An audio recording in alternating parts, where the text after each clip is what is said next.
আজকে আমি সেই টেস্টি ক্ষীরের আপেল বানাবো। ক্ষীরের আপেল বানানোর জন্য আমি 1.5 লিটার দুধ নিয়েছি। দুধটা ভালো দুধ। 1.5 লিটার দুধ নিয়ে হিটটা অল্প কমিয়ে দিয়ে মিডিয়াম আঁচে দিয়ে ভালো করে নাড়তে হবে। দুধটাতে উঠলে পড়ে না যায়, এই জন্য নেড়ে থাকতে হবে।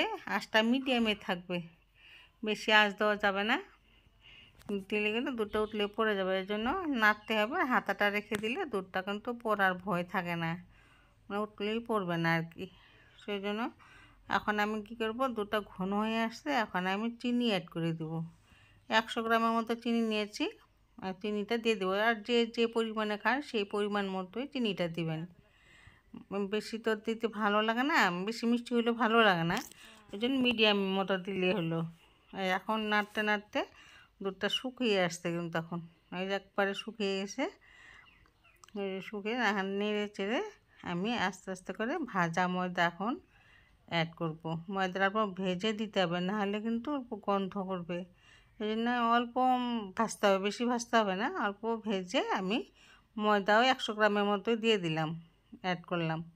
করে ভালো করে নাড়তে হবে, নেড়ে চেড়ে যাতে মিশে যায় জিনিসটা, মিশাতে হবে। ময়দাটা ভালো করে হাতা দিয়ে মুঠে মুঠে দিতে হবে।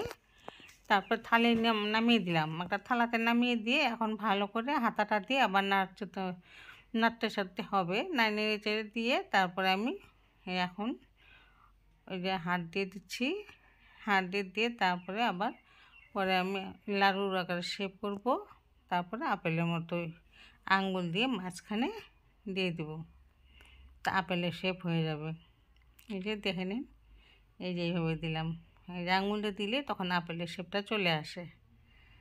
এই যে কী সুন্দর লাগছে। এই যে 3টা হয়ে গেল, এখন সব কটা করে দিলাম। এখন আমি ফুড কালার নিলাম অল্প, ফুড কালারটা অল্পই দিব, বেশি না। এই অল্প ব্রাশ দিয়ে এখন ফুড কালারটা কালার করে দেবো আপেলটা। এই যে এইভাবে করে আপেলটা এখন ধরে নিয়ে আমি কালার করে দিচ্ছি। এই যে সবটুকু করা যাবে না, সবটুকু উপরে দিয়ে করবো না। আপেলের যেরকম থাকে নিচে এক কালার, উপরের দিকে একটু হালকা হালকা কালার, ওইভাবে থাকবে জিনিসটা। এই যে হয়ে গেল কালার করা। আর বন্ধু ভালো লাগলে কিন্তু লাইক কমেন্ট শেয়ার করবেন আর সাবস্ক্রাইব করবেন। সাবস্ক্রাইব করলে ভালো লাগবে, আপনারা আমার ভিডিওটা দেখতে পারবেন, যে কোনো ভিডিও দিই আপনাদের কাছে পৌঁছে যাবে। এই জন্য ভিডিওটা সাবস্ক্রাইব করলে ভালো আর কি।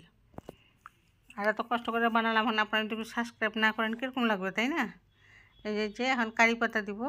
আপেলের পাতাটা কারি পাতা নিয়েছি, কারি পাতা দিয়ে এখন আপেল পাতাগুলো বানিয়ে দিলাম। আমার রেসিপি রেডি। ভালো থাকবেন।